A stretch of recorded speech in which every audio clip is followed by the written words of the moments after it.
Shalom Bapak Ibu Saudara semua.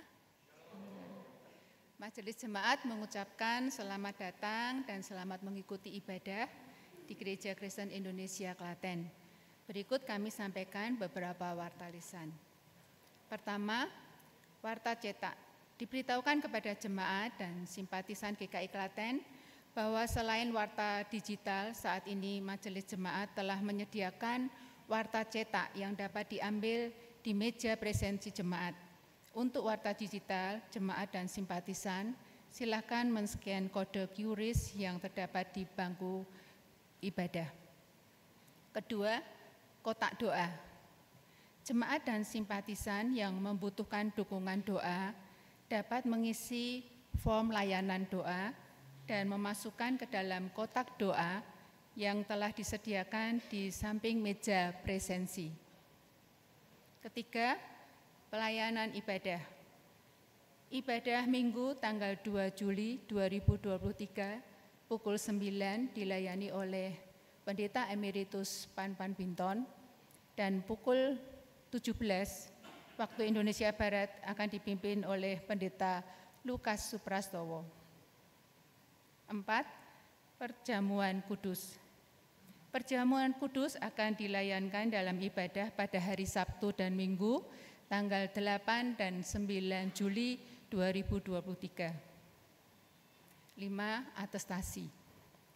Telah diterima menjadi anggota GKI Klaten dengan surat atestasi dari Gereja Kristen Indonesia Pasundan, Kramat Jati, Jakarta Timur atas diri Bapak Christian Pandu Putra, alamat di Jalan Meriwis, Gang Semen Romo, Klaten.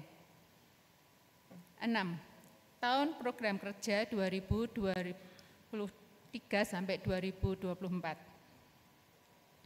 Program kerja GKI Klaten tahun 2023 sampai tahun 2024 akan dimulai pada tanggal 1 Juli 2023 sampai dengan 30 Juni 2024. 8. Pelantikan Badan Pelayanan Jemaat.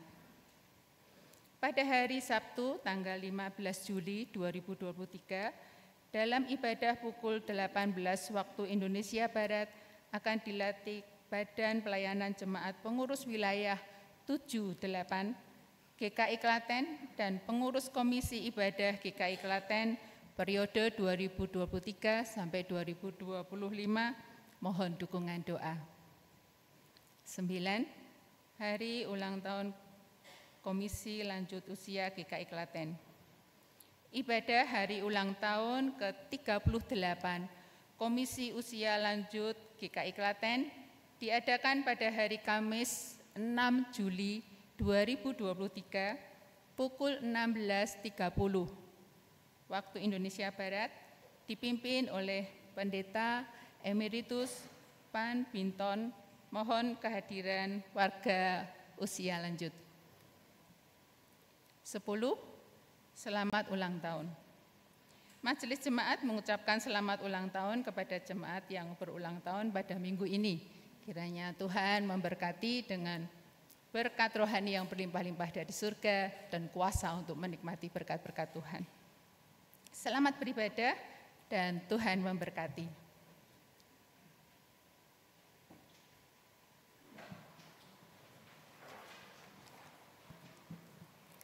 Jemaat dimohon berdiri. Hari-hari terus berlalu dalam penyertaan kasih Tuhan. Sungguh nyata kasih-Nya untuk kita. Kini mari kita mengambil waktu untuk bersyukur atas segala yang sudah Ia berikan bagi kita. Mari kita masuk rumah-Nya dan menyembah Dia.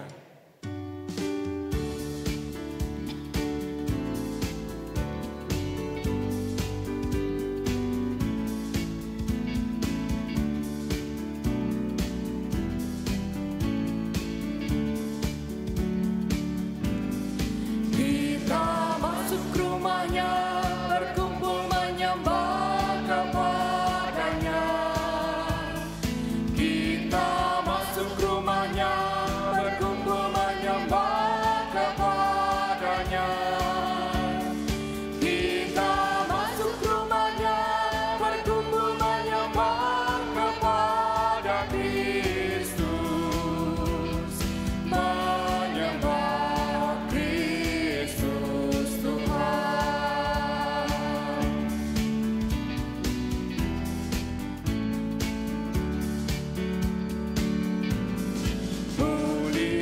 Muliakan namanya dan angkat tanganmu kepadanya.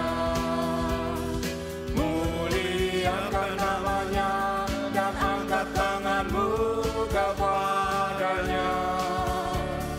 Muliakan namanya dan angkat tanganmu kepada Kristus. Menyembah Kristus Tuhan. Marilah ibadah minggu ini kita kuduskan dalam nama Bapa, Anak, dan Roh Kudus.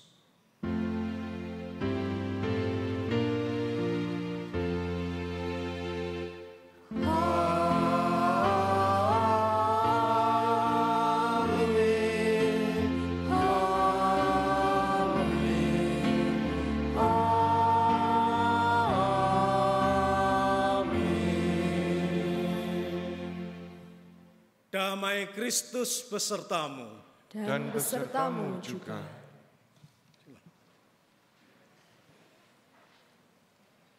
Selamat berjumpa dalam kasih Kristus, Bapak, Ibu, dan saudara-saudara. Dalam kehidupan kita sehari-hari, kita selalu diperhadapkan dengan satu atau dua atau bahkan banyak pilihan. Ada pilihan yang mudah, tapi juga tidak jarang ada pilihan yang membuat kita harus berpikir ulang berkali-kali.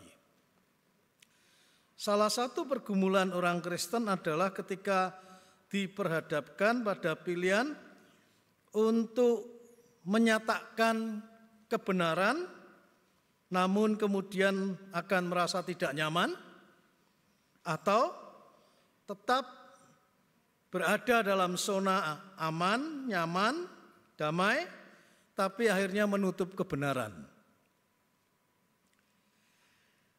Nah, bukan pilihan yang mudah, bukan? Ya. Karena kebenaran terkadang memang menggelisahkan. Itulah tema yang akan kita gumulkan bersama. Namun satu hal yang pasti, Allah tidak pernah berhenti menuntun kita melewati pergumulan-pergumulan tersebut. Mari kita memuji dan membesarkan namanya. Nyanyikanlah nyanyian baru.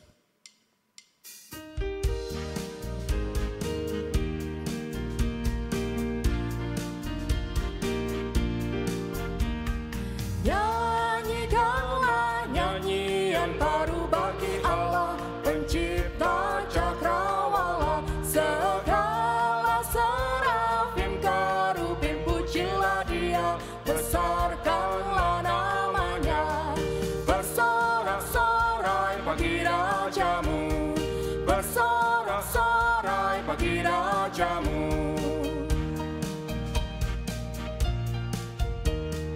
Puji Dia, wahai mentari, wahai bulan, sembahlah Dia terus. Dan wahai bintang-bintang terang yang gemerlapan, muliakan penciptamu.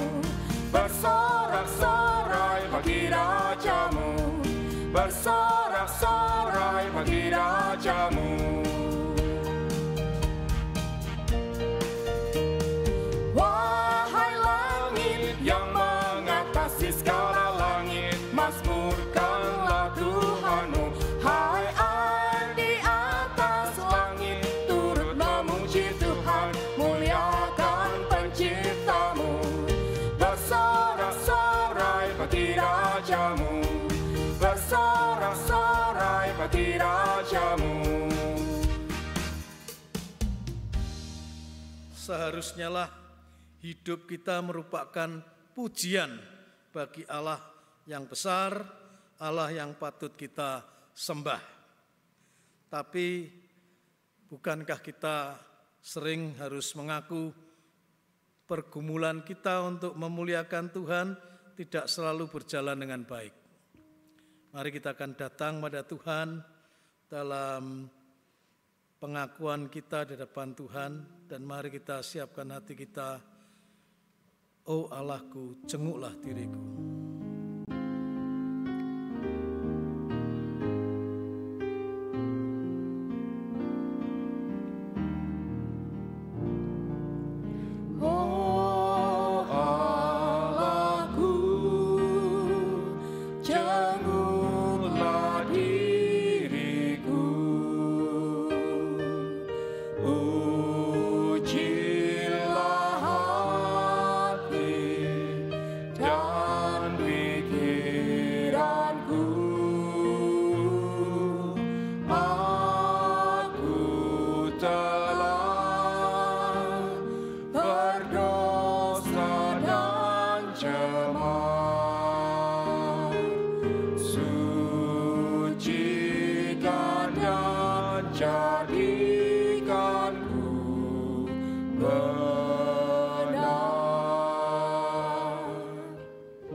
Berdoa secara pribadi dan nanti kita akan berdoa bersama-sama.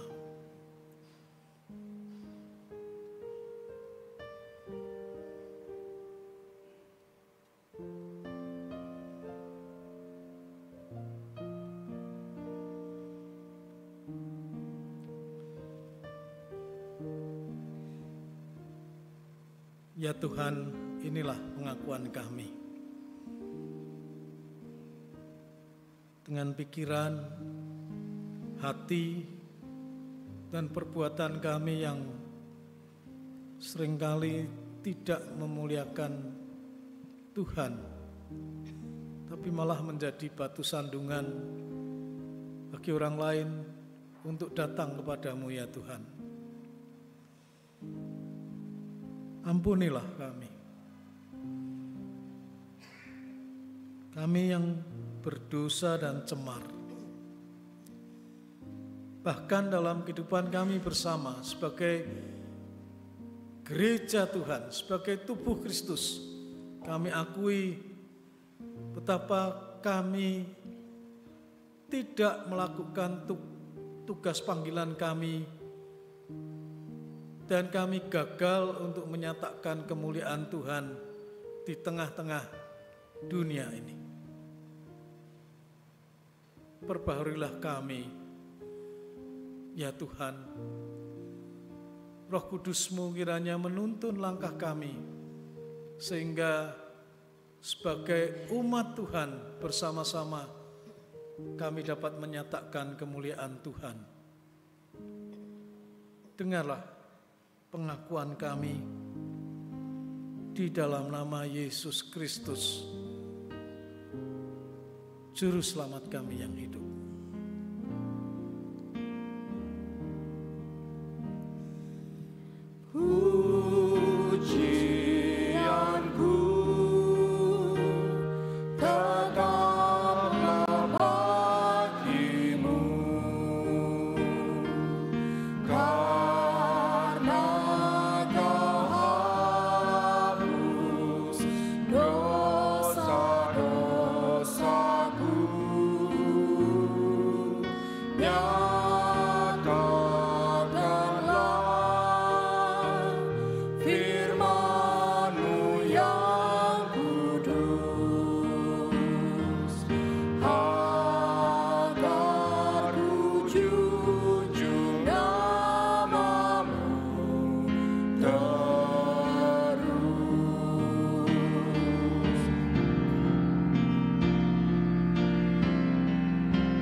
penyertaan Tuhan dan kasih-Nya tidak berhenti hanya pada pengampunan, tapi juga pada berita anugerah yang sekaligus menjadi petunjuk hidup baru bagi kita.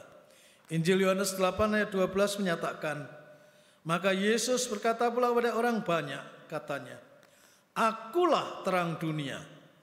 Barang siapa mengikut aku, ia tidak akan berjalan dalam kegelapan, melainkan ia akan mempunyai terang hidup. Demikianlah anugerah dari Tuhan bagi kita. Syukur kepada Allah. Salam damai. Damai Kristus besertamu.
Mari kita siapkan hati kita untuk menerima sabda Tuhan dan kita bersatu dalam doa.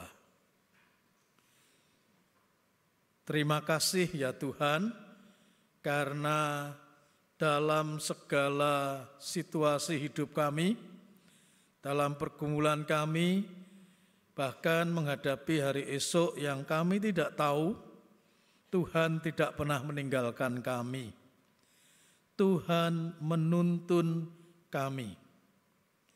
Demikian pula kalau pagi ini kami akan membaca dan menggumuli firman Tuhan, Tuhan sedang menuntun kami melalui sabda Tuhan. Kiranya Roh Kudus membuka mata batin kami, sehingga kami dapat mengerti tuntunan Tuhan ini. Dan beri hati kami penuh dengan kerelaan untuk dibentuk dan mengikuti sabda Tuhan dalam hidup kami.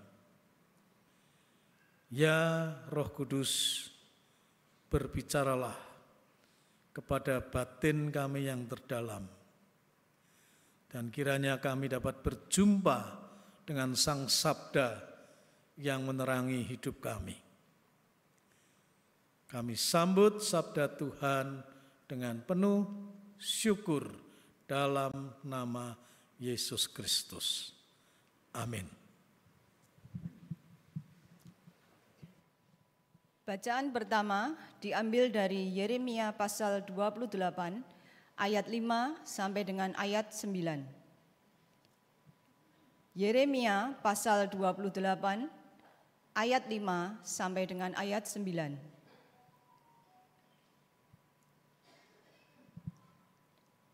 Lalu berkatalah Nabi Yeremia kepada Nabi Hanaya di depan mata imam-imam dan di depan mata seluruh rakyat yang berdiri di rumah Tuhan itu. Kata Nabi Yeremia, amin. Moga-moga Tuhan berbuat demikian. Moga-moga Tuhan menepati perkataan-perkataan yang kau nubuatkan itu dengan dikembalikannya perkakas-perkakas rumah Tuhan dan semua orang buangan itu dari Babel ke tempat ini. Hanya dengarkanlah hendaknya perkataan yang akan kukatakan ke telingamu dan ke telinga seluruh rakyat ini. Nabi-nabi yang ada sebelum aku dan sebelum engkau dari dahulu kala telah bernubuat kepada banyak negeri dan terhadap kerajaan-kerajaan yang besar tentang perang dan malapetaka dan penyakit sampar.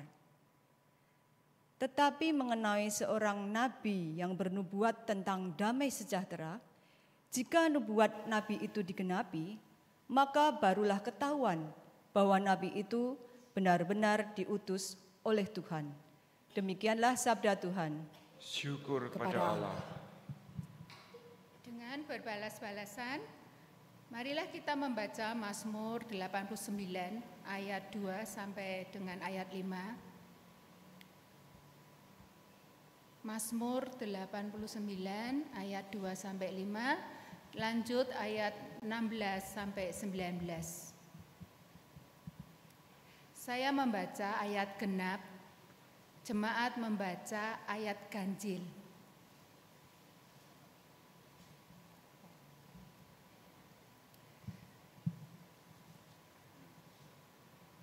Aku hendak menyanyikan kasih setia Tuhan selama-lamanya, hendak memperkenalkan kesetiaan-Mu dengan mulutku turun-temurun. Sebab kasih setiamu dibangun untuk selama-lamanya, kesetiaanmu tegak seperti langit. Engkau telah berkata, telah kuikat perjanjian dengan orang pilihanku. Aku telah bersumpah kepada Daud hamba-Ku. Untuk selama-lamanya, aku hendak menegakkan anak cucumu dan membangun tahtamu turun-temurun. Berbahagialah bangsa yang tahu bersorak-sorai ya Tuhan.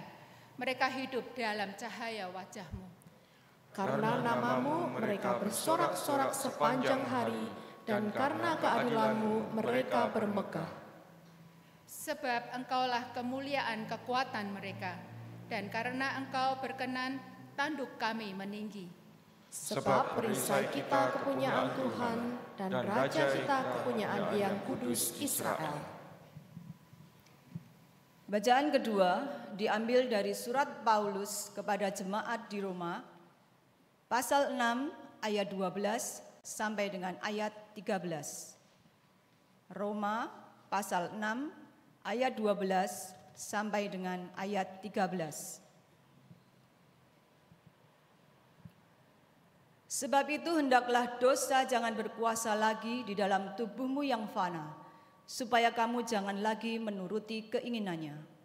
Dan janganlah kamu menyerahkan anggota-anggota tubuhmu kepada dosa untuk dipakai sebagai senjata kelaliman. Tetapi serahkanlah dirimu kepada Allah sebagai orang-orang yang dahulu mati, tetapi yang sekarang hidup. Dan serahkanlah anggota-anggota tubuhmu kepada Allah untuk menjadi senjata-senjata kebenaran. Demikianlah sabda Tuhan. Syukur kepada Allah.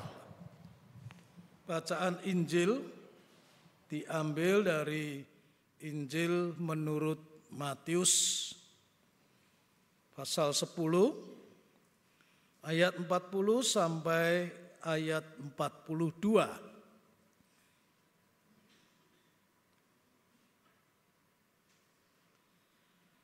Barang siapa menyambut kamu, ia menyambut aku.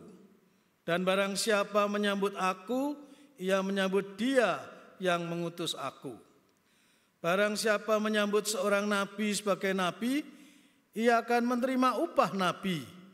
Dan barang siapa menyambut seorang benar sebagai orang benar, ia akan menerima upah orang benar. Dan barang siapa memberi air sejuk secangkir saja pun kepada salah seorang yang kecil ini, karena ia muridku, aku berkata kepadamu, sesungguhnya ia tidak akan kehilangan upahnya daripadanya.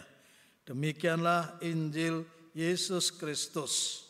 Berbahagialah kita yang senantiasa mendengar dan melaksanakannya dalam kehidupan sehari-hari.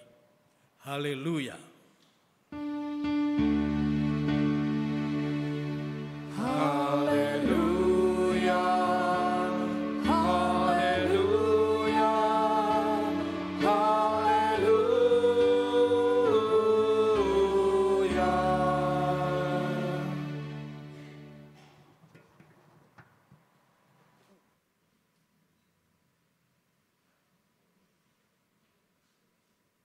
Ya.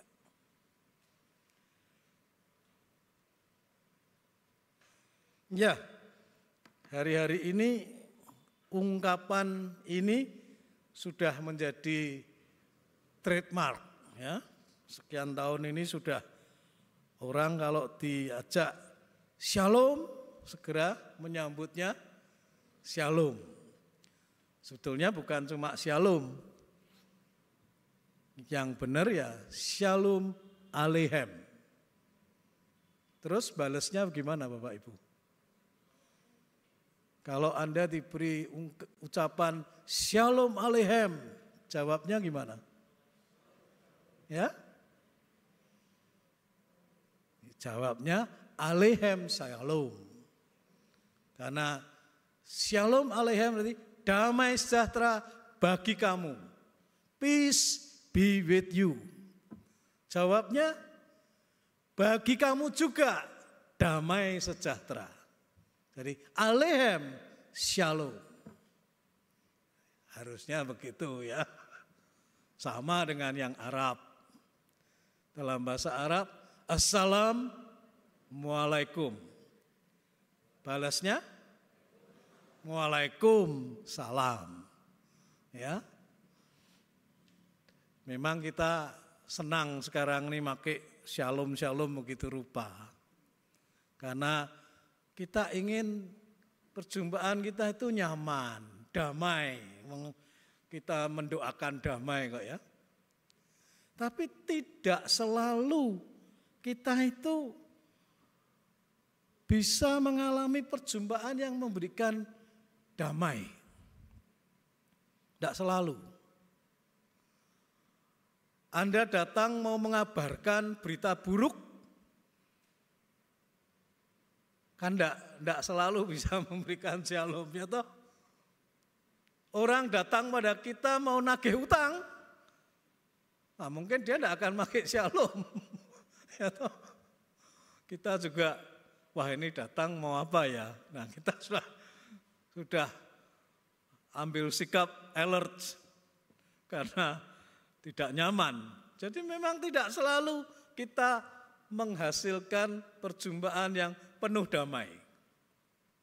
Apalagi kalau orang datang dengan motif tersembunyi, ada udang di balik batu.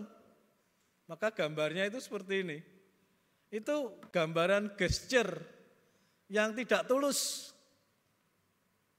Ya, tangan di belakang, ya, pakai begini ini gambaran yang tidak jujur.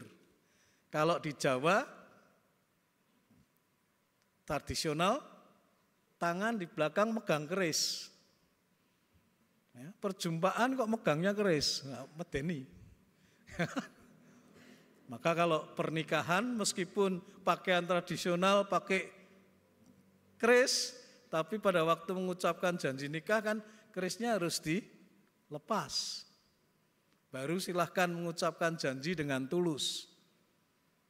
Nggak ada orang mau janji dengan tulus kok pakai keris di belakang. Ya, tidak boleh menusuk dari belakang. Jadi ada saatnya perjumpaan kita itu terasa tidak nyaman. Ada ketidaktulusan mungkin, ketidakpercayaan, dan sebagainya. Nah, di dalam bacaan yang kita baca, lektor tadi yang bacaan 1, ada kisah perjumpaan yang bukan cuma tidak nyaman, tapi penuh dengan konflik dan ketegangan. Padahal sama-sama nabi yang berjumpa.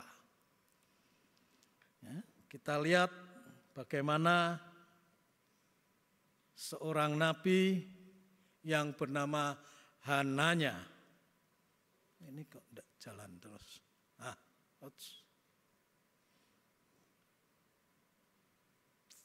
Ya,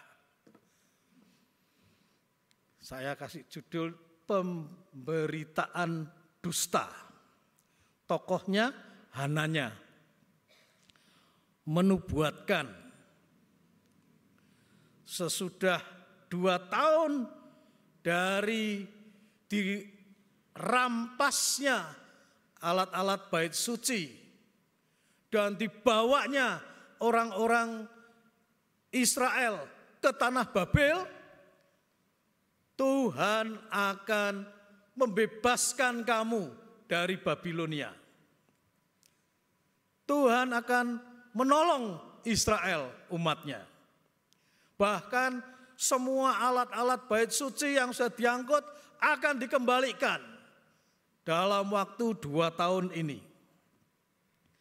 Nabi ini, yang ngomong nabi. Nah, kalau yang ngomong nabi, umat tentu senang, ya kan? Tapi Nabi Yeremia sudah diberitahu oleh Tuhan sebelumnya. Pasal 2 ayat 15, Yeremia berani mengatakan begini dalam pasal 28 itu. Lalu berkatalah Nabi Yeremia kepada Nabi Hananya, dengarkanlah hai Hananya, Tuhan tidak mengutus engkau. Tuhan tidak mengutus engkau, tetapi engkau telah membuat bangsa ini percaya kepada dusta. Jadi tadi berita baik itu, berita penuh damai sejahtera tadi, cuma dusta. Bayangkan, seorang nabi merancang dusta untuk membuat umat damai, nyaman. Padahal Hananya itu artinya apa? The grace of God. Kasih karunia Tuhan. Arti namanya itu. Tapi dia tidak membawa kasih karunia Tuhan, dia membawa dusta. Cuma pada saat berkonfrontasi begitu, mudah bagi Yeremia melawan dustanya nabi. Tidak mudah, tapi Yeremia tetap yakin. Karena apa? Kalau Anda baca dalam pasal 25, ini dinyatakan oleh Tuhan kepada Yeremia bahwa firman yang disampaikan oleh Nabi Yeremia kepada segenap kaum Yehuda dan kepada segenap penduduk Yerusalem sejak dari tahun yang ke-13 pemerintahan Yosia bin Amon, ayat 3 itu, sampai hari ini. Jadi sudah 23 tahun terus menerus aku mengucapkan kepadamu tapi kamu tidak mau mendengar. Jadi bayangkan, Yeremia itu sudah bertugas 23 tahun terus memberitakan, Tuhan akan memberikan kepada kamu yang jahat itu dari perbuatan-perbuatanmu, maka kamu akan dihukum oleh Tuhan begitu rupa. Itu sudah 23 tahun diperingatkan terus-menerus. Dan Yeremia mengatakan, banyak nabi sudah disampaikan kepada umat Israel. Dan mereka sudah berkata, bertobatlah masing-masing kamu dari tingkah laku yang jahat, dari perbuatanmu yang jahat. Nanti kamu akan tetap diam di tanah yang diberikan Tuhan kepadamu. Dan kepada nenek moyangmu dari selama-lamanya sampai selama-lamanya. Jangan kamu mengikuti Allah lain, beribadah dan sujud menyembah kepadanya. Jangan kamu menimbulkan sakit hatiku dengan buatan tanganmu. Karena umat Israel menyembah patung-patung, dewa-dewa, ilah-ilah. Jadi Tuhan merasa ini semua menyakitkan hati Tuhan. Tapi ya tetap saja umat tidak mau mendengar Nabi Yeremia. Maka Yeremia mengingatkan ayat 9. Sesungguhnya aku akan mengerahkan semua kaum dari utara. Bangsa-bangsa dari utara, Aram, ya, Syria, sampai ke Babel dan sebagainya. Memanggil Nebukadnezar Raja Babel, hambaku itu. Sampai raja yang kafir ini disebut sebagai hamba oleh Tuhan. Untuk apa? Untuk melawan negeri ini, penduduknya, dan melawan bangsa-bangsa sekeliling, dan yang akan kutumpas, kubuat menjadi kengerian, menjadi sasaran suitan, dan menjadi ketandusan untuk selama-lamanya. Jadi sampai Tuhan memakai Babel untuk menghancurkan Israel. Dan kata Yeremia, kalau Hananya mengatakan ini nanti 2 tahun akan dibebaskan dari Babel, Yeremia sudah mendapatkan keyakinan dari Tuhan. Ini bohong, sebab apa? Tuhan sudah berkata, kemudian sesudah genap 70 tahun itu, demikianlah firman Tuhan, maka aku akan melakukan pembalasan kepada Raja Babel dan kepada bangsa itu oleh karena kesalahan mereka, juga kepada negeri orang-orang Kasdim, dengan membuatnya menjadi tempat-tempat tandus untuk selama-lamanya. Jadi Yeremia sudah punya keyakinan 70 tahun nanti baru tanah itu akan dibebaskan dari Babel. Nah ini kok mengatakan 2 tahun nanti akan dibebaskan dari Babel, barang-barang dari bait suci akan dikembalikan. Maka jangan heran Yeremia tetap dengan keras melawan itu semua. Ya. Yeremia mengalami bagaimana umat disesatkan dengan berita yang membuat nyaman. Ya, Tuhan membebaskan. Bahkan Hananya ini memakai gambaran dari perjanjian lama sendiri. Imamat pasal 23 ya. Pasal 23 mengatakan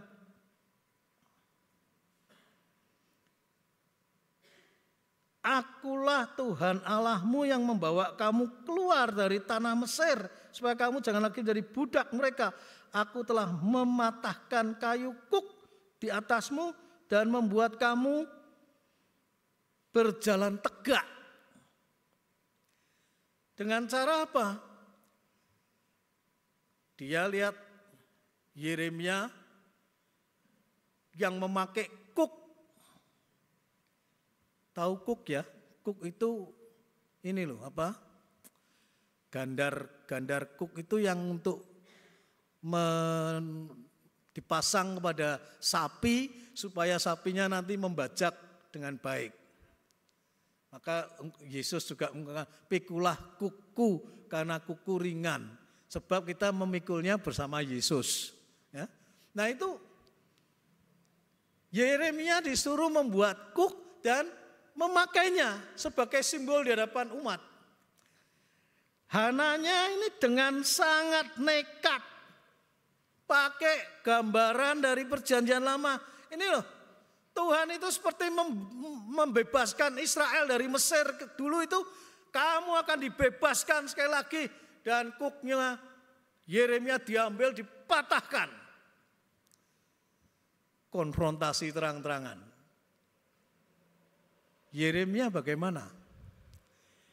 Yeremia mengatakan dalam pasal 28 tadi, amin. Moga-moga Tuhan berbuat demikian. Ya, jadi Yeremia tidak serta-merta kamu ini pembohong itu, enggak. Amin.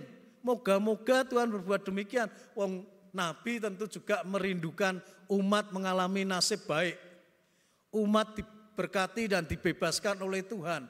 Amin, moga-moga demikian. Tapi,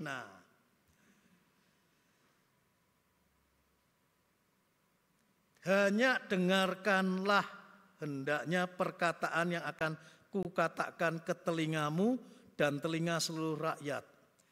Nabi-nabi yang ada sebelum aku dan sebelum engkau dari dahulu kala telah bernubuat kepada banyak negeri dan terhadap kerajaan yang besar tentang perang, malapetaka, penyakit sampar. Yeremia sendiri 23 tahun memberitakan itu semua.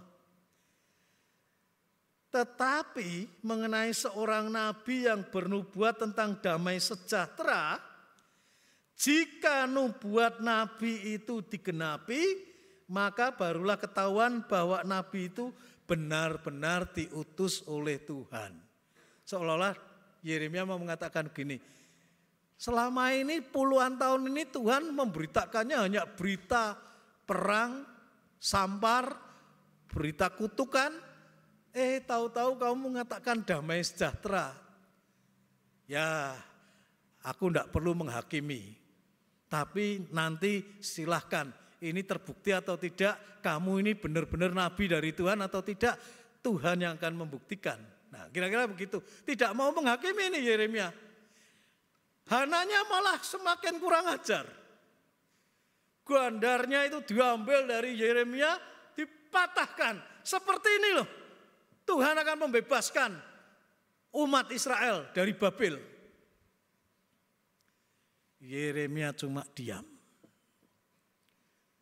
Waktu Yeremia kembali kepada Tuhan, Yeremia mendengar dari Tuhan. Pergilah mengatakan kepada Hananya, ayat 13. Beginilah firman Tuhan, engkau telah mematahkan gandar kayu, tetapi aku akan buat gandar besi sebagai gantinya. Wah, ini memang dahsyat ya, perang tanding Baratoyuda ini antara Nabi Hananya lawan Nabi Yeremia. Gandar kayu dipatahkan sebagai simbol, nekat benar ya. Ini nekatnya luar biasa. Tempatnya di bait Allah, tapi yang dibuat dusta. Berani ngapusi di bait Allah. Sudah itu, tindakan itu disimbolkan dengan simbol yang mematahkan gandar yang seharusnya memang dari Tuhan itu. Dipatahkan, jadi seolah-olah dia mau melawan Tuhan sendiri. Tapi Tuhan tidak membiarkan. Kamu patahkan gandar besi, gandar kayu, aku ganti dengan gandar besi. Jadi ini konfrontasi luar biasa. Ini Nabi bisa mengeraskan hati begitu rupa terhadap kehendak Tuhan. Ya. Nah, ini harus kita renungkan dengan baik. Kalau orang sudah mulai mengeraskan hati, bisa sampai akhirnya berani membuat segala dusta, berani makin menjadi-jadi, ngawur demi kepentingan pribadinya. Ya. Nah, kita tidak tahu. Tapi memang tidak mudah. Coba kalau Anda yang jadi Yeremia melawan nabi yang sudah begini tegasnya, Hananya, berani enggak? Berani enggak Anda mengatakan kamu ini nabi palsu gitu? Yeremia juga enggak sampai menghakimi seperti itu. Pokoknya nanti Tuhan yang akan menyatakan. Dan ketika Tuhan sudah berfirman kepada Yeremia, akhirnya Yeremia sampaikan itu. Apa yang disampaikan oleh Yeremia? Beginilah firman Tuhan semesta alam. Kuk besi akan kutaruh ke atas tengkuk segala bangsa ini, sehingga mereka takluk kepada Nebukadnezar, Raja Babil. Sungguh mereka akan takluk kepadanya. Malahan binatang-binatang di padang telah kuserahkan kepadanya. Lalu berkatalah Nabi Yeremia kepada Nabi Hananya, dengarkanlah hai Hananya, Tuhan tidak mengutus engkau, tetapi engkau telah membuat bangsa ini percaya kepada dusta. Sebab itu beginilah firman Tuhan, sesungguhnya aku menyuruh engkau pergi dari muka bumi. Tahun ini juga engkau akan mati, sebab engkau telah mengajak murtad terhadap Tuhan. Maka matilah Nabi Hananya dalam tahun itu juga pada bulan yang ke-7. Tidak nunggu setahun. Baru bulan ke-7 sudah mati beneran. Dahsyat ya. Anda seperti melihat cerita wayang. Ya, perang Bharatayuddha benar-benar. Dahsyat ini. Tapi kalau Anda menjadi Yeremia, berani tidak memberitakan seperti ini? Bukan shalom, bukan. Engkau akan mati dalam dosamu. Berani tidak? Tidak mudah ya, Bapak Ibu. Menyatakan kebenaran ini sulitnya bukan main, betul tidak? Tapi itu yang disampaikan oleh Yeremia. Saya jadi ingat. Dulu saya punya seorang sahabat, dulu guru saya. Lalu dia cerita, satu saat dia datang ke persekutuan doa. Banyak orang, tengah mulai puji-pujian, penyembahan begitu, dia mendengar suara. Dan dia tahu itu suara Tuhan. Tuhan mengatakan gini, sampaikanlah di tengah persekutuan ini ada seorang bapak dan dia sedang ada di dalam perzinahan dengan wanita yang bukan istrinya. Dia akan mati kalau tidak bertobat. Wah. Kalau Anda jadi dia kira-kira berani tidak ngomong begitu di tengah-tengah persekutuan orang banyak ini. Ayo dia sama juga. Wah, iya nek bener. Lah nek ora. Aku dikuyo-kuyo nanti. Dia tidak berani ngomong. Tapi Tuhan berbicara lagi. Sampaikan. Di tengah persekutuan ini ada seorang bapak. Dia berzina dengan wanita yang bukan istrinya. Kalau tidak bertobat, dia akan mati. Wah, enggak Tuhan, enggak berani saya, takut. Ketika dia mengkeret, tidak berani, dia diam saja. Enggak lama tahu-tahu ada suara seorang ibu. Di tengah-tengah persekutuan kita ini ada seorang bapak yang berzina dengan perempuan yang bukan istrinya. Kalau dia tidak bertobat, dia akan mati. Dan tahu-tahu seorang bapak nangis, tergero-gero begitu rupa. Dia katakan, Tuhan ampuni aku. Wah, langsung dipegang oleh tim konselor, dilarikan ke dalam, dilayani. Tapi guru saya itu, teman saya itu mengatakan, oh ternyata tadi nubuatannya benar ya. Jadi memang aku harus sampaikan, aku enggak mau Tuhan pakai yang lain. Nah saya tanya, kalau Anda yang menjadi teman saya itu berani enggak menyampaikan yang seperti itu? Ayo, berani enggak? Sampaikan pada bosmu itu, kalau kamu enggak mau bertobat kamu akan mati. Berani? Kalau kamu teruskan korupsimu, kamu mati.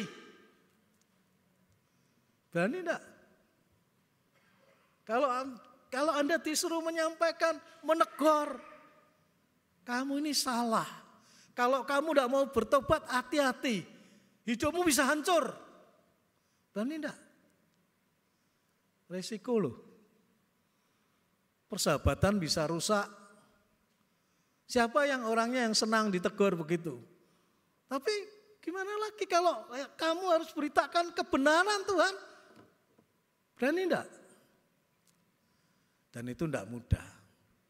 Saya pun ya tetap akan sulit sekali untuk mengambil putusan menyatakan teguran dari Tuhan, kebenaran dari Tuhan. Tapi kadang-kadang memang itu yang harus disampaikan. Kalau tidak mau bagaimana? Saya pernah mendapatkan pengalaman sampaikan ini. Dan saya sampaikan di sebuah persekutuan. Tuhan menyampaikan seharusnya arisan itu adalah cara yang dipakai oleh suku keturunan Tionghoa yang dari sononya sudah dipakai sebagai cara untuk menolong secara sosial. Kalau kemudian cara arisan seperti itu dipakai, dimanipulasi untuk mendapatkan keuntungan yang besar, hati-hati, hancur kamu. Saya sampaikan, hati-hati, Tuhan menyampaikan hancur kamu. Sejak itu saya tidak pernah diundang lagi ke persekutuan itu. Kalau nanti suaranya medeni atau tidak dipakai lagi sudah. Tapi ya terbukti ya. Bahkan pemiliknya sampai masuk penjara. Nah kita tahu bagaimana kalau Tuhan berbicara itu, meskipun itu sulit bagi kita, kita harus hati-hati. Ini kalau Tuhan betul-betul memberikan sesuatu yang harus kita buka, menggelisahkan. Bahkan bukan cuma menggelisahkan, mengancam kenyamanan kita. Tapi apa boleh buat? Kita harus berani menyampaikan. Yeremia melawan Hananya. Dengan segala risiko dia sampaikan. Jadi kita memang dipanggil untuk menyampaikan berita penghukuman itu, menyampaikan kebenaran Tuhan dan bukan dusta. Saya pakai gambar itu. Waspadalah terhadap nabi-nabi palsu yang datang kepadamu dengan menyamar seperti domba. Tetapi sesungguhnya mereka adalah serigala yang buas. Dari buahnya lah kamu akan mengenal mereka. Jadi apakah kita menyampaikan kebenaran atau dusta palsu? Tapi kalau kita tidak berani dipakai oleh Tuhan, kita kehilangan kesempatan loh. Tuhan mau memakai kita. Tegur anakmu itu. Seperti Tuhan mengatakan kepada Elia, tegur anakmu. Kalau tidak mereka akan mati. Dan benar toh? Dia tidak berani, tidak mampu, tidak punya otoritas, tidak menegur. Dan akhirnya anak-anaknya mati di dalam penghukuman dari Tuhan. Hati-hati. Kita kadang harus menegur orang yang kita cintai begitu Pak. Kalau kita tidak cinta, buat apa kita ngurusi mereka? Tapi dalam cinta yang lebih dari Tuhan, Tuhan ingin mereka hidup. Tuhan ingin mereka bertobat. Dan kita lakukan tugas memberitakan kebenaran itu dengan segala resiko. Dan itu tidak mudah. Sekian tahun yang lalu, sewaktu almarhum ibu mertua saya masih hidup, dia sedang berdoa pagi-pagi, tiba-tiba Tuhan menyatakan kehendaknya. Kamu ingat, wajah temannya muncul di mata. Ya Tuhan. Kenapa Tuhan? Katakan pada dia, kamu ada apa? Lah ada apa Tuhan? Katakan saja, kamu ada apa? Dia bingung. Ya sudah, dia datangi temannya itu. Ketemu pagi-pagi gini kamu kesini ada apa? Tuhan menanyakan, kamu ada apa? Kaget. Ini temannya ini seorang ibu jundel, ya, kaget begitu rupa. Hah? Kamu diberitahu siapa? Enggak, Tuhan menyuruh aku. Kamu ada apa? Dia terdiam. Kemudian nangis. Ya, ternyata ibu ini sedang memulai affair dengan seorang laki-laki sudah beristri beranak. Janda memang, tapi sana sudah rumah tangga. Dan yang lebih payahnya lagi, laki-laki itu pendeta, jemaatnya ribuan. Tuhan menegur begitu rupa melalui jemaat ibu ini. Jadi ketika sudah dilayani nangis begitu rupa, bertobat. Kadang kita disuruh Tuhan sederhana sekali. Cuma tanya, kamu ada apa? Kadang kita mendapatkan tugas dari Tuhan untuk mengatakan yang sejujurnya. Ini loh, Tuhan suruh ini. Hati-hati kamu. Nah kalau kita mendapatkan tugas seperti itu, berani atau tidak? Pilihan ada di tangan kita. Dan tidak ada pilihan untuk yang di tengah-tengah. Yang ada hanya pilihan kita mau menjadi senjata kebenaran, senjata kerajaan Allah, atau senjata kelaliman. Roma 6 ayat 12-13 yang dibaca tadi, bacaan kedua. Ya. Bacaan kedua ya, benar ya. Nah, senjata kebenaran berarti penuh ketaatan kepada Allah, kepada kerajaan Allah, dan kalau tidak patuh hanya kepada keberdosaan. Tapi kita tidak bisa milih di tengah, abu-abu, pokoknya nyaman, tidak bisa. Semua ada konsekuensinya, akan ada upahnya. Upah bukan berarti hasil usaha keras kita, bukan. Upah menunjukkan ada konsekuensi yang harus kita terima. Nabi menyatakan kebenaran, ada upahnya. Tapi kalau kita melakukan yang palsu, akan ada upahnya juga, yaitu kutukan yang harus kita terima. Bagaimana dengan kita? Kita siap tidak untuk menyatakan apa yang menjadi kehendak Allah? Bagi kita ada pengharapan di dalam ketaatan kita. Ya. Karena apa yang dikatakan oleh Yesus, barang siapa, gimana tadi? Menyambut kamu, ya menyambut aku. Barang siapa menyambut aku, ia menyambut Dia yang mengutus aku. Jadi Bapak Ibu, kedatangan kita itu sebagai utusan atau nabi, sebagai orang yang disuruh memberitakan kehendak Tuhan, kebenaran Tuhan, itu akan menjadi berkat yang khusus. Dan itu juga satu privilege, satu kehormatan. Karena barang siapa menyambut kamu, dia menyambut aku. Tuhan sendiri yang hadir. Kita dipakai oleh Tuhan sedemikian rupa ketika kita taat. Ada pengharapan di situ bagi kita bahwa ada berkat yang terjadi. Kalau kita disambut dengan secangkir air saja pun, dia akan menerima upah seperti nabi. Jadi berkat tersedia di tengah-tengah orang yang kita layani demikian rupa.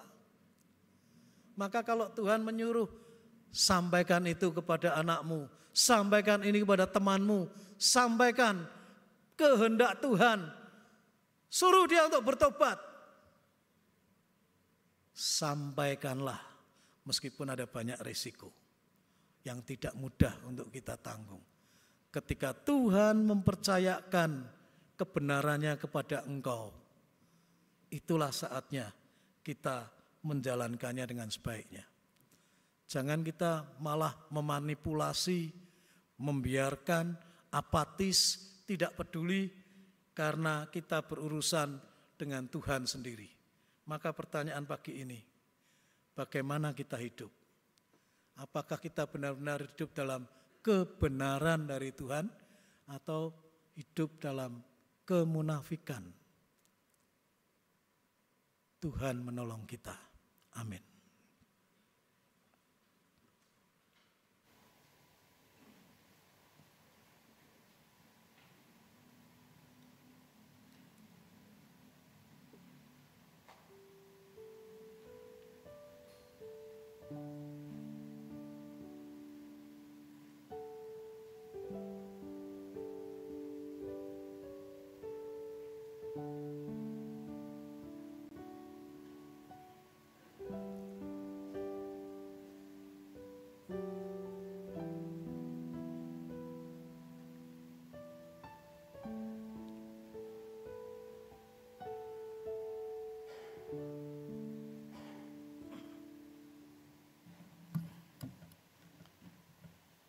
Mari kita bangkit berdiri.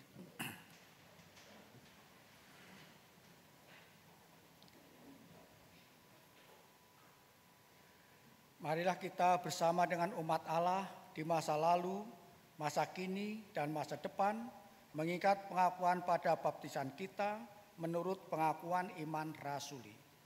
Aku percaya kepada Allah, Bapa yang Maha Kuasa, Khalik langit dan bumi, dan kepada Yesus Kristus anaknya yang tunggal Tuhan kita, yang dikandung dari Roh Kudus, lahir dari anak darah Maria, yang menderita sengsara di bawah pemerintahan Pontius Pilatus, disalibkan, mati dan dikuburkan, turun ke dalam kerajaan maut.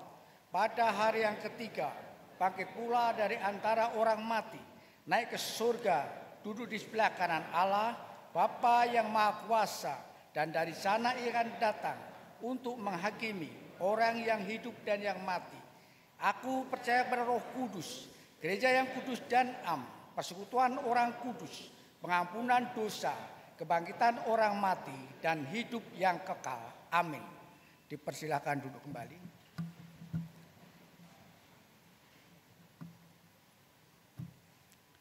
Kami akan bacakan formulir perjamuan kudus.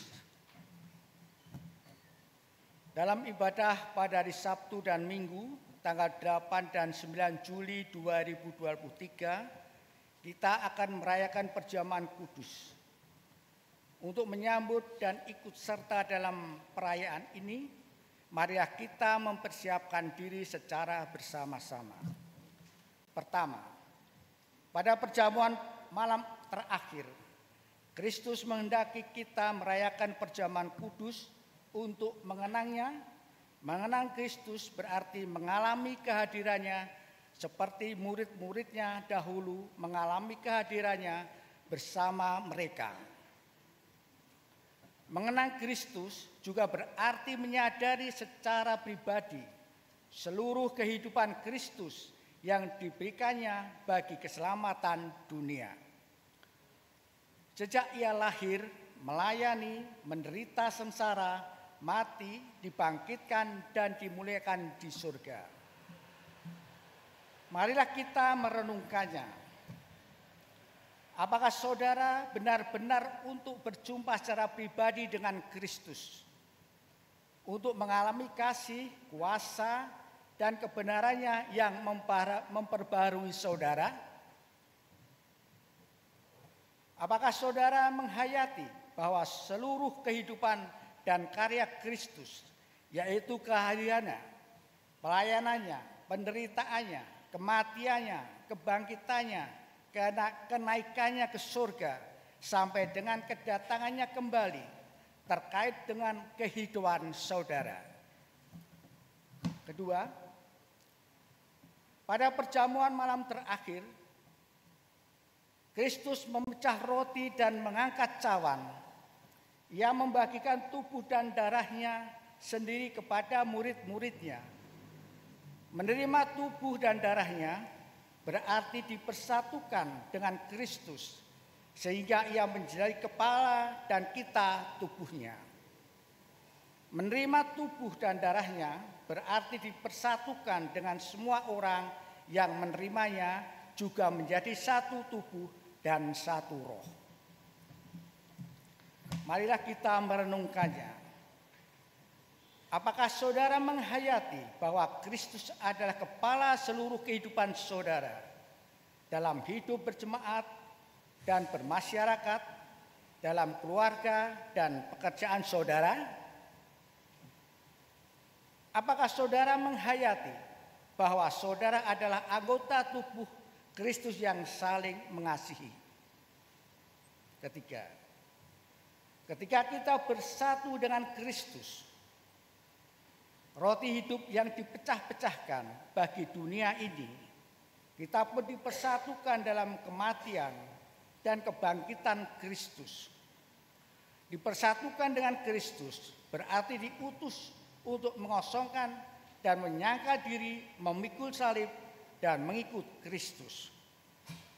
Dipersatukan dengan Kristus berarti diutus memberi hidup kita demi keselamatan dunia. Marilah kita merenungkannya. Apakah dalam persekutuan dengan Kristus, saudara mau berkorban dan menjadi berkat bagi sesama saudara? Apakah saudara menyadari bahwa sebagai anggota tubuh Kristus di tengah dunia, saudara menjadi mata, telinga bagi Kristus yang melihat dan mendengarkan, serta peduli terhadap kebutuhan dan masalah sesama saudara? Sudahkah saudara menjadi mulut bagi Kristus yang menyeruakan kebenaran dan keadilan dalam lingkungan saudara?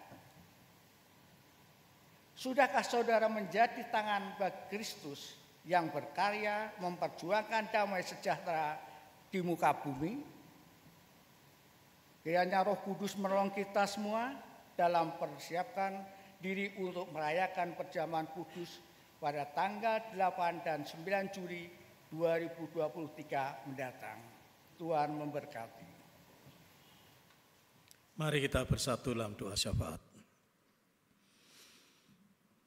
Terima kasih ya Tuhan untuk kesempatan mengikuti perjamuan kudus minggu depan. Tuhan kiranya memberikan rahmat sehingga kami benar-benar akan diberkati melalui persekutuan dengan tubuh dan darah Kristus. Siapkanlah kami dan kiranya kami benar-benar mendapatkan kesempatan untuk memperbaiki hidup kami dalam relasi dengan sesama dan dengan Tuhan sendiri, sehingga kami benar-benar mendapatkan manfaat dari perjamuan kudus ini. Kami juga memohon pertolongan Tuhan, memberikan kepada kami keberanian ketika kami harus menyampaikan berita pertobatan. Sekalipun itu tidak nyaman, itu berkaitan dengan orang-orang yang dekat dengan kami dan menimbulkan perasaan rikuh, pekewuh, dan sungkan ataupun merasa membuat hubungan jadi rusak dan sebagainya. Tetapi kalau Tuhan memang ingin memakai kami, kiranya Tuhan memberikan kepada kami hati yang siap untuk dipakai oleh Tuhan. Tuhan kuduskan hidup kami. Tuhan tolong kami. Tuhan pakai kami semua. Di dalam segala kelemahan kami, kekurangan kami, kegagalan kami, kiranya pun Tuhan memberikan rahmat dan anugerah supaya kami tetap hidup di dalam kebenaran. Tidak mengikuti manipulasi, hoax, dan berbagai rancangan yang kemudian membuat kami jatuh di dalam dosa, dusta, dan manipulasi sedemikian rupa. Kami ingin mendoakan bangsa kami yang sudah mulai dipenuhi dengan segala hoax dan manipulasi itu. Terutama di saat-saat situasi politik menjelang pemilu ini. Berikan gereja tetap firm. Berikan kami tetap teguh di dalam menghadapi berbagai hiruk pikuk dan badai di tengah dunia ini mengombang-ambingkan kami semua di dalam berbagai manipulasi politik yang ada. Kiranya Tuhan memberikan kepada kami kejernihan batin untuk dapat melaksanakan hidup kami sebaik-baiknya dengan jernih. Tuhan, pakailah kami, kuduskan kami, tuntun kami. Berkati bangsa kami sehingga situasi pemilu nanti akan dapat berjalan dengan baik, tertib, tidak harus mengalami polarisasi yang akan menghancurkan bangsa ini.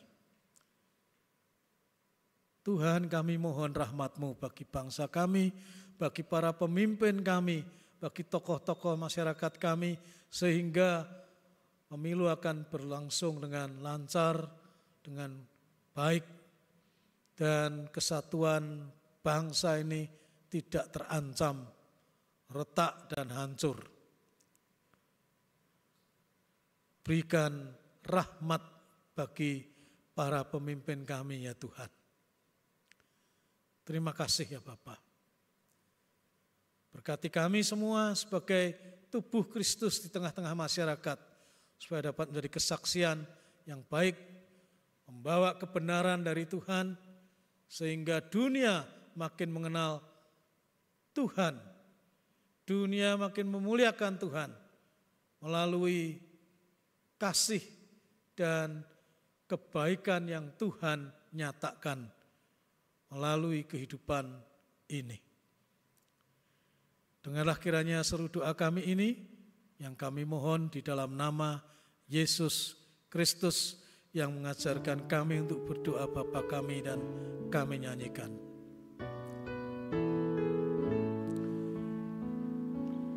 Bapa kami yang ada di surga, dikuduskanlah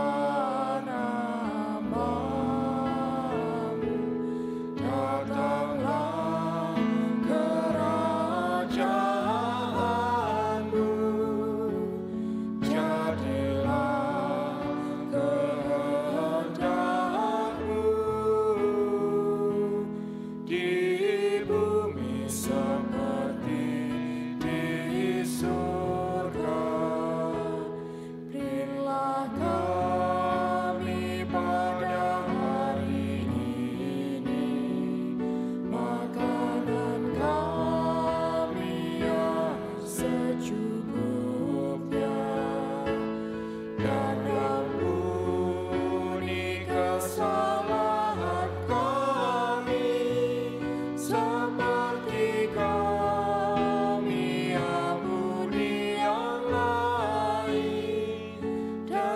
jauhkan kami dari pencobaan, lepaskanlah kami dari yang jahat,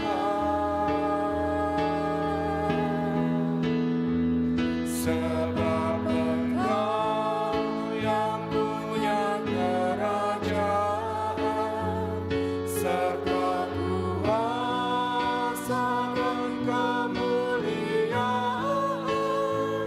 sampai selama-lamanya. Amin.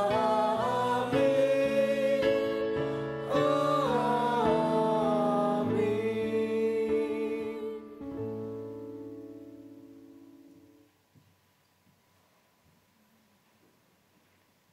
Rahmat dan kasih Tuhan yang terbaik terus mengalir dalam hidup kita.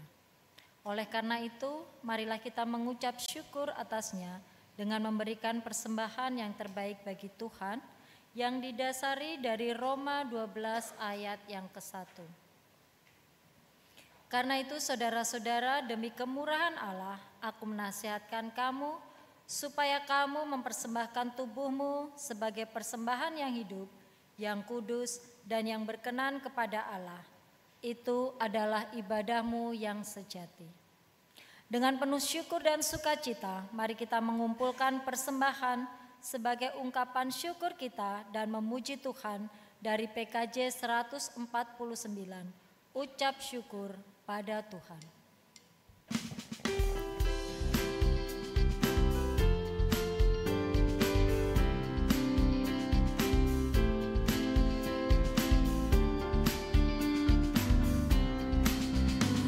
Ucap syukur pada Tuhan karena kita diselamatkan oleh-Nya.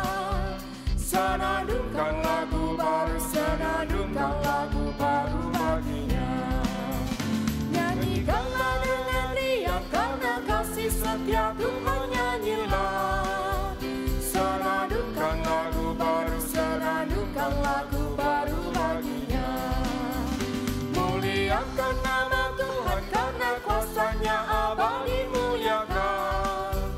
Senandungkan lagu baru, senandungkan lagu baru bagi-Nya.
Kita akan ulang dari bait yang pertama. Ucap syukur pada Tuhan karena kita diselamatkan oleh-Nya.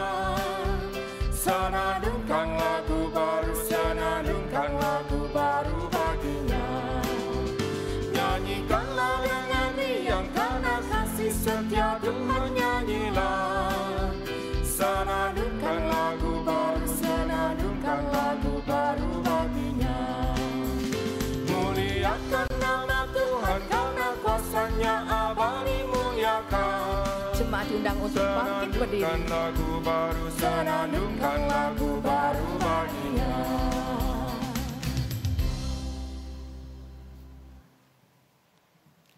Jemaat Tuhan, mari kita datang kepada Tuhan di dalam doa. Seperti Engkau yang selalu memberikan kami kasih karunia Tuhan dengan berkat yang melimpah dalam kehidupan kami sehari-hari, biarlah saat ini ya Tuhan kami mengucap syukur untuk segala berkat yang telah Engkau berikan kepada kami melalui persembahan syukur kami pada saat ini ya Tuhan. Tuhan Yesus, ini adalah persembahan kami dengan segenap hati kami, dengan ketulusan kami.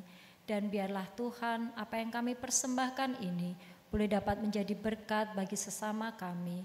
Melalui tangan-tangan yang mengelolanya ya Tuhan, berkat ini boleh menjadi berkat kembali untuk kami semua. Kami mau serahkan ya Tuhan persembahan kami ini hanya ke dalam tangan-Mu saja. Pada Yesus yang sudah berkorban untuk kami di atas kayu salib dan yang sudah menebus dosa-dosa kami. Terima kasih Tuhan Yesus, haleluya, amin.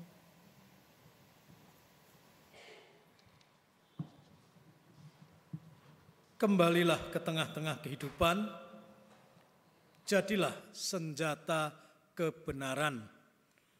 Beritakanlah apa yang menjadi kehendak Tuhan dengan berani, agar kehidupan dipancarkan oleh kebenaran Tuhan.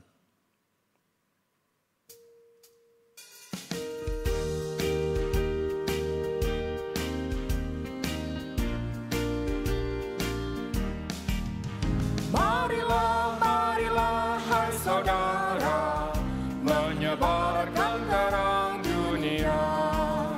Banyak orang kemalangan menderita, diliputi kegelapan kemelut. Marilah, marilah hai saudara, menyebarkan terang dunia.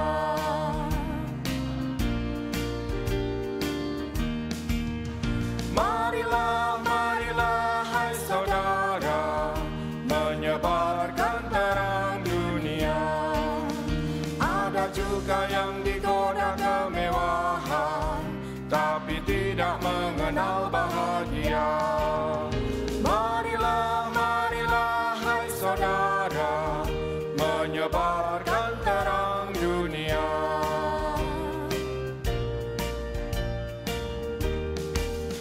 Marilah, marilah hai saudara, menyebarkan terang dunia.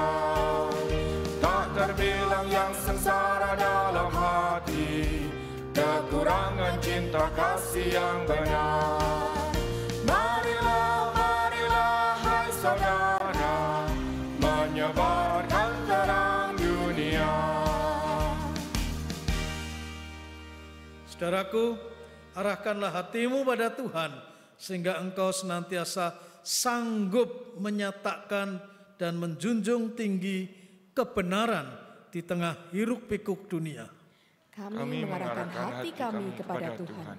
Jadilah saksi Kristus. Kami siap menjadi saksinya dan mewartakan kebenarannya. Terpujilah Tuhan. Kini dan selamanya. Kini terimalah berkat Tuhan.